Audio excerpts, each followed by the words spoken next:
2024 के लोकसभा चुनाव से पहले बीजेपी ने बिहार में एक बड़ा दांव खेला है। मोदी सरकार ने ओबीसी वर्ग से आने वाले पूर्व मुख्यमंत्री और नीतीश कुमार, लालू प्रसाद यादव जैसे राजनीतिक पंडितों जो माने जाते हैं, उनके राजनीतिक गुरु कर्पूरी ठाकुर को भारत रत्न देने का बड़ा ऐलान कर दिया है। इस संबंध में राष्ट्रपति भवन की ओर से बयान जारी करके ये जानकारी दी गई है। तो आपको बता दें कि उन्हें मरणोपरांत भारत रत्न सम्मानित किए जाने का यहां पर ऐलान किया गया है और जेडीयू ने एक दिन पहले ही कर्पूरी ठाकुर को भारत रत्न देने की मांग की थी। और अब आपको बताते हैं कि इसके सियासी मायने भी कई निकाले जा रहे हैं। कर्पूरी ठाकुर को भारत रत्न से सम्मानित किए जाने की घोषणा के बिहार की राजनीति में गहरे मायने हैं। कर्पूरी ठाकुर अति पिछड़ा वर्ग से थे।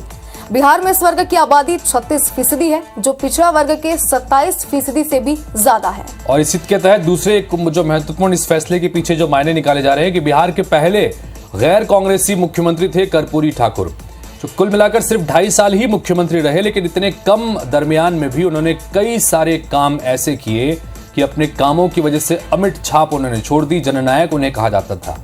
कर्पूरी ठाकुर ने ही देश में सबसे पहले पिछड़े वर्गों के लिए 12% आरक्षण लागू करने की व्यवस्था की थी और बिहार देश का पहला राज्य था जहां पर यह व्यवस्था हुई थी, जिसे कर्पूरी फॉर्मूले के नाम से आज भी जाना जाता है।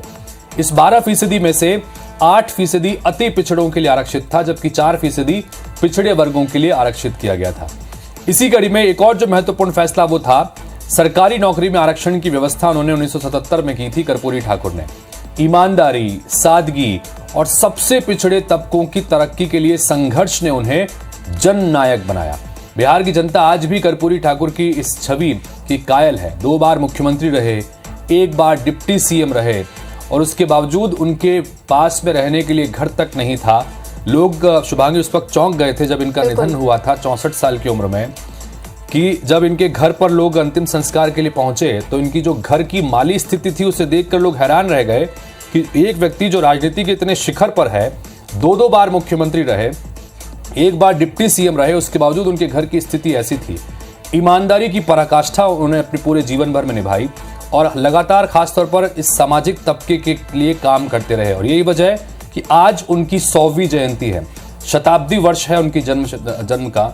और ये खास मौके पर केंद्र सरकार की तरफ से इसे एक तोहफे के रूप में कह सकते हैं, एक बड़ा इसे 2024 के लोकसभा चुनाव के लिहाज से भी एक महत्वपूर्ण फैसला कहा जा रहा है। लेकिन कर्पूरी ठाकुर का चयन करना अपने आप में वाकई में बहुत बड़ी बात है। अंग्रेजी की अनिवार्यता भी चूंकि उस वक्त थी, तो ऐसे में बिहार के छात्रों को जब प्रतियोगी परीक्षाओं में तकलीफों का सामना करना पड़ता था, चूंकि वो अंग्रेजी की वजह से दिक्कतें होती थी, तो कर्पूरी ठाकुर ने डिप्टी सीएम रहते हुए इसकी अनिवार्यता को खत्म किया था। और ये करने वाले भी वो पहले बिहार में सबसे पहले बिहार में इस तरह का फैसला हुआ था। तो कुल मिलाकर ऐसे कई जनहितकारी, कल्याणकारी फैसले उन्होंने लिए थे, जिसकी वजह से उन्हें जननायक कहा जाता था। और अब उन्हें मरणोपरांत भारत रत्न यानी कि सर्वोच्च सम्मान से सम्मानित करने का ऐलान किया गया है।